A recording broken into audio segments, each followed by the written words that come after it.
नमस्कार, मैं हूं आपके साथ नलोफर अंसारी और आप देख रहे हैं एनटीवी न्यूज। आई नजर डालते हैं आज की खास खबरों पर।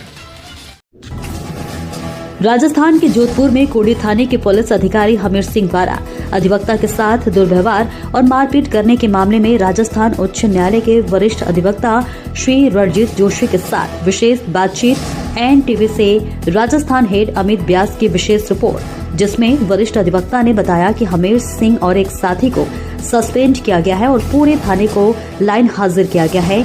मामले की जांच आईपीएस अधिकारी कर रहे हैं। एनटीवी न्यूज चैनल से एक्सक्लूसिव रिपोर्ट है।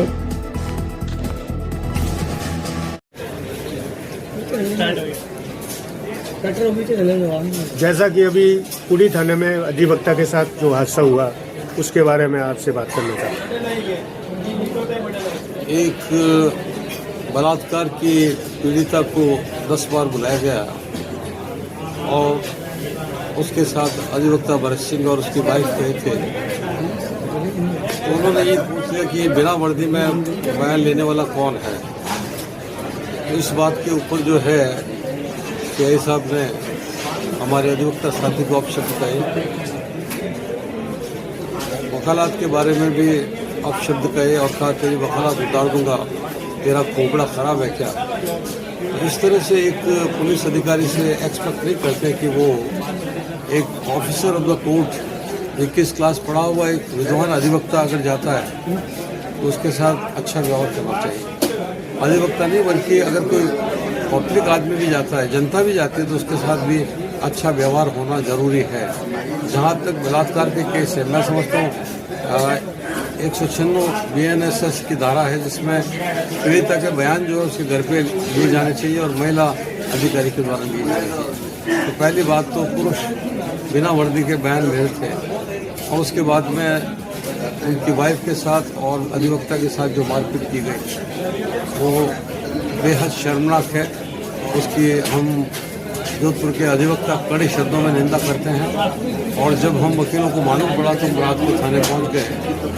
मेरे साथ हमारे कई साथी थे वहाँ पर, विनोद चौधरी था, मैं था और वहाँ लक्ष्मण जो विष्णु थे, दिनेश थे और नंबर ऑफ लॉयर्स। हम रात को थाने के बाहर बैठे और पूरी रात हम सीमेंट की फर्श पर बिना टाट पट्टी के बैठ रहे और अंतत हमें ऑनरेबल सुप्रीम कोर्ट के acting chief justice SP Sharma साहब और ऑनरेबल जस्टिस बलजीत जी सांधू साहब का मैं तहे दिल से वकीलों की तरफ से आभार करता हूँ कि उन्होंने मामले की गंभीरता समझी और शो मोटो कॉग्निजेंस लेके और जो हमीर सिंह CI है और मुंशी नरेंद्र सिंह है उनको सस्पेंड करने के आदेश जारी हुए।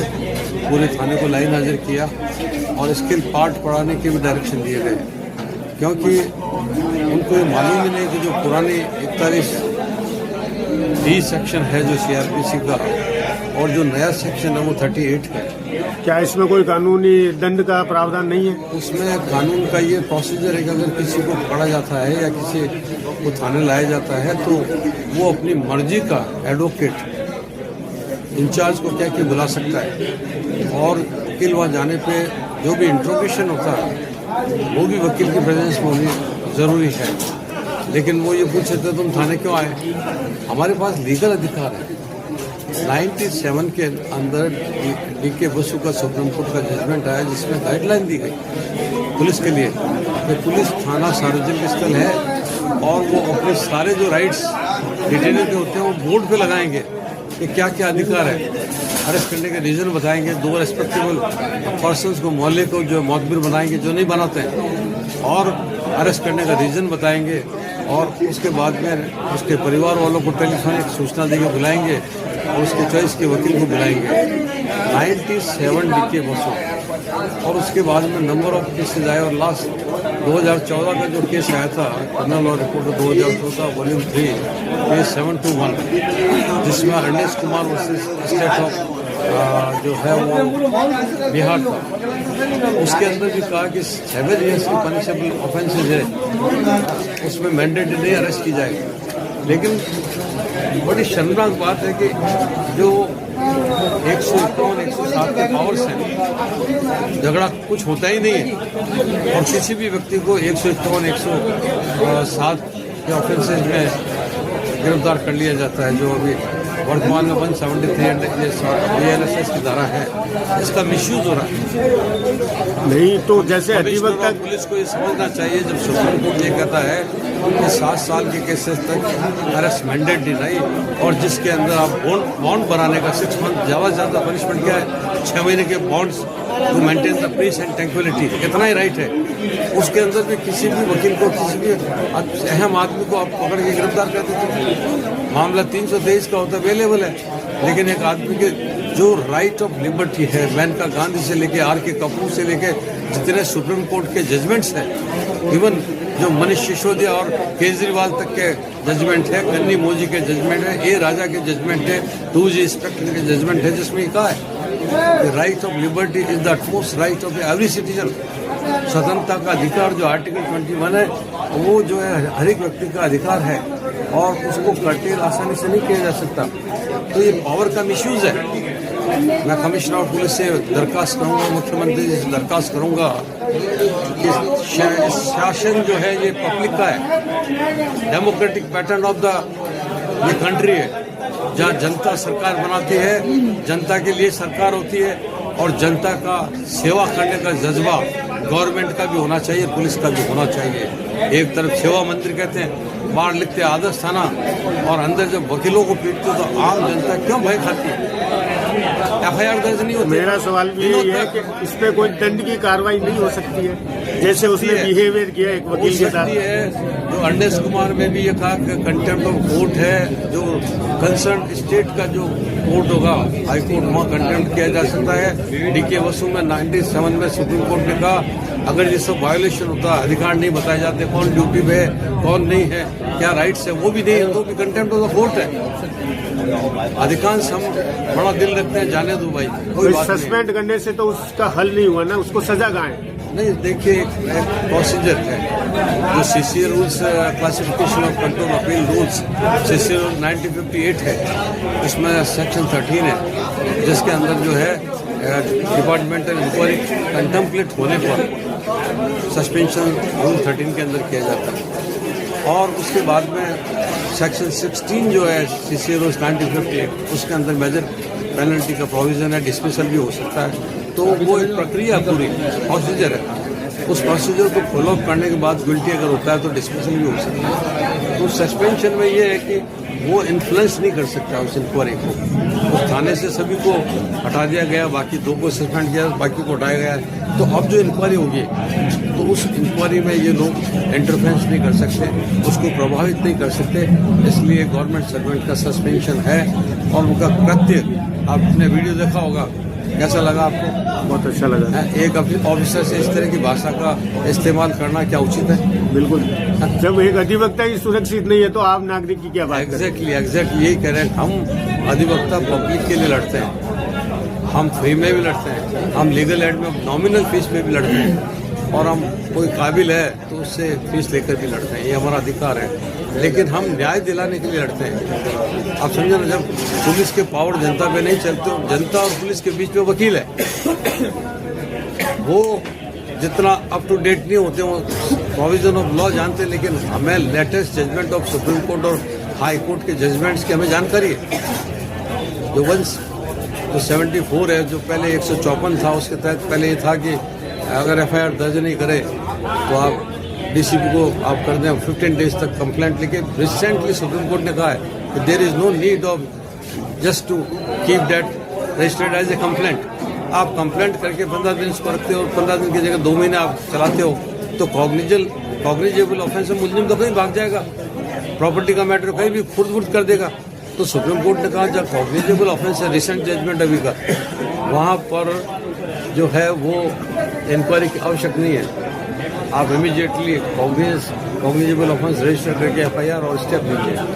अभी रिसेंटली एक सुप्रीम कोर्ट का और जजमेंट आया कि पुलिस फोन करे तो जनता को जाने की जरूरत नहीं, ये फोन करके बुलाते हैं या मैसेज करके बुलाते हैं। अगर आपको किसी को बुलाना है, you should assign the reason, you have to serve the notice to the public. और एडवोकेट का मैटर है तो सुप्रीम कोर्ट ने कहा कि एडवोकेट को आप बुला नहीं सकते, ये समझते ही नहीं है। सेक्शन 126 एविडेंस एक्ट है, professional communication, there is privilege to the advocate that what he talks to his client, that is a special privilege. ये प्रिविलेज के बारे में भी नहीं जानते। हाँ, तुम भी शामिल आ जाओ, तुम क्या आ जाओ तुम। हाँ, हम अगर ये बार बार हर पैर पे हर जगह ये मैंडेटरी सुप्रीम कोर्ट के रूल्स का वायलेशन करते हैं हर दिन, हम अगर अपनी पे आ जाएं, हम अगर सुप्रीम कोर्ट के जजमेंट की पालना करने लग जाएं, तो क्या पता कितने कंटेम्प्ट इनके खिलाफ होंगे। हैं, हम बड़ी सोच रखते हैं, हम कानून लेटेस्ट जानते हैं, लेकिन इनकी सोच बड़ी नहीं है। ये कानून के रक्षक पे डंडा उठाते हैं, उनके साथ मारपीट करते हैं। परसों घंटा घर के अंदर भी आपने देखा 2000 रिश्वत मांगने का वीडियो आया। इससे पहले भी एक हुआ था जब 151 या 307 में वकील को अंदर पीटा गया, वो भी आपके सामने आया। बिल्कुल। कल उदयपुर का भी केस आपके सामने आया, वहाँ थप्पड़ मार दी वकील को। और तो ये पावर सेवा के लिए दी है आपको, ये पावर का मिसयूज करने का नहीं है। मिसयूज बहुत हो रहा है और मिसयूज कर रहे हैं तो उसका इलाज भी हम जानते हैं कानून के अंदर। हमने जब कंटेम्प्ट फाइल करनी शुरू की तो क्या पता कितने हाईकोर्ट के अंदर कंटेम्प्ट इनके खिलाफ हो सकते हैं। बिल्कुल। तो बड़ी सोच इनको रखनी होगी, इनको जज्बा पावर का नहीं सेवा का पैदा करना होगा। और मुख्यमंत्री भजन लाल जी से मैं कहूँगा कि इनके ऊपर जो है सुपरविजन रखें। क्या त्रास दिए इस स्टेट के अंदर, चाहे गवर्नमेंट पहले भी थी अभी भी है, गवर्नमेंट से कोई फर्क नहीं। ये खुद पुलिस वाले कहते हैं, सरकारी अधिकारी कहते हैं गवर्नमेंट तो आती जाती है, हम परवाह नहीं करते हैं, हमारे पावर परमानेंट। हम पीछे बढ़ गए तो संपत्ति से आय से ज़्यादा इनकी प्रॉपर्टी हमें पता कहाँ है, किस थाने में कितना क्या लेन देन होता है, ये भी हमें जानकारी है। हम सब एंटी करप्शन में भी जा सकते हैं इनके खिलाफ। तो सवाल ये पड़ता है कि आप कम से कम अपने रूल्स हैं, हाई कोर्ट सुप्रीम कोर्ट के जजमेंट्स, उसको तो फॉलोअप करें, और जो इंस्ट्रक्शंस है उसको फॉलोअप करें। एक तो व्यक्ति अगर वो जाता है कि मुझे एक थाने से न्याय नहीं मिल रहा है या अगली पार्टी से वो मिल गया है, और वो कंप्लेंट लेकर डीसीपी के पास जाता है, कमिश्नर ऑफ पुलिस के पास जाता है कि इन्वेस्टिगेशन मेरी चेंज कर दो, चेंज नहीं करते हैं, उल्टा उसी के पास वापस भेजते हैं, फाइल मंगा के देखते हैं, उसी को देते हैं, और फिर वो ग्रीवेंस पालता है तो कमिश्नर के पास गया, क्या किया, मेरा फाइल तो मेरे पास आई। अरे आपको समझना चाहिए, एक पीड़ित व्यक्ति आपके पास न्याय मांगने आता है, अगर उसको फेथ नहीं है, अगर वो एलिगेशन लगाता है तो इम्पार्शियल इन्वेस्टिगेशन करने के लिए, निष्पक्षता बनाए रखने के लिए आपको इमीडिएटली उसको ट्रांसफर करके दूसरे थाने में देनी चाहिए, तो जनता का विश्वास बनेगा। आज अधिकांश लोग थाने में जाने से डरते हैं, हम जानते हैं कि पेपर वेट नहीं होगा जब तक हमारा मामला रजिस्टर नहीं होगा। क्या ये सिस्टम को जानकारी नहीं है? 50 केस मैंने पुलिस के एंटी करप्शन के लड़े हैं और क्या को बरी भी कराए, आज भी हम लड़ते हैं। उस क्लास के साथ ये इस तरह से कानून हाथ में लेके और अन्याय करते हैं, बर्दाश्त नहीं होगा, कभी बर्दाश्त नहीं करेंगे। उनको पता नहीं कि महात्मा गांधी 41 साल देश को आज़ाद करने के लिए कोई वकील थे। वकील ना तो जेल जाने से डरता है, जितना जुर्म करोगे उतना उग्र हो जाएंगे। जिस दिन हम उग्र हो गए, उग्र का मतलब हम सुप्रीम कोर्ट के जजमेंट की पालना सही ढंग से करवाने लग जाएंगे, क्या पता कितने केस हो जाएंगे। मैं 2004 में प्रेसिडेंट बना, 2003 तक पुलिस और वकीलों के खिलाफ 30 से 40 मुकदमे साल में होते थे, मैंने उसको जीरो किया। मैंने देखा एक अच्छा वातावरण बने, क्यों इम्प्लीमेंटेशन ऑफ लॉ हमारी भी ड्यूटी है और कानून को इम्प्लीमेंट करना उनकी भी ड्यूटी है। हम एक दिशा में काम करते हैं, लेकिन हम पब्लिक की प्रोटेक्शन के लिए करते हैं, वो पब्लिक को अरेस्ट करने में जस्टिस मिलना चाहिए। तो आम जनता के लिए आपका क्या व्यू है? जनता जागरूक रहे, जनता की अगर सुनवाई नहीं हो तो सीएम साहब से डेलीगेशन लेके मिले, जनता की अगर सुनवाई नहीं हो तो हम वकीलों से या हाईकोर्ट में आके मिले, हम न्याय दिलाएंगे, हम उनकी आवाज़ दिलाएंगे। सुप्रीम कोर्ट ने अमित सच्चान के पैरा नंबर 19 में कहा है, we are the protector of the not only public but we are protector of जजेस। जज बोल नहीं सकते, हम बोल सकते हैं।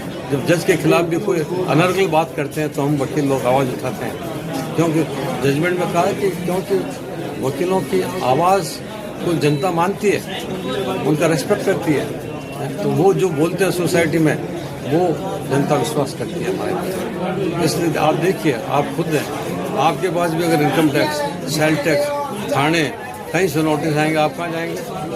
वकील के पास या नो वकील के पास जाएंगे। तो हर चीज़ में वकील हैं। तो उनको ये लगता है कि ये पब्लिक और हमारे बीच में ये कड़ी कहाँ से आ गई है, जो हमें उनका गिरेबान हर तरह से पकड़ने नहीं दे रही है। तो ये ग्रीवेंस से जाता है कि थाने कैसे आ गए? अरे थाने आने का अधिकार है, रोकोगे तो कंटेम्प्ट करने का हमारा अधिकार है। हम करते नहीं, हमें मजबूर मत करो कि हम सुप्रीम कोर्ट के जजमेंट्स की पालना कराने को ऊपर जाएं। अभी भी समय है और अभी भी आप जो है एक म्यूचुअल अंडरस्टैंडिंग, आप अपनी ड्यूटी डिस्चार्ज कीजिए, हमें अपनी ड्यूटी डिस्चार्ज करने दीजिए और इसी तरह से सिस्टम चलेगा।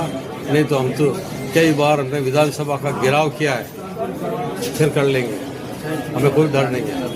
आज ये जो आपने पहना हुआ किया और मालाएं पहनी है, तो ये क्या चल रहा है इसमें? ये आज मैंने प्रेसिडेंट का नॉमिनेशन भरा है। कितनी बार?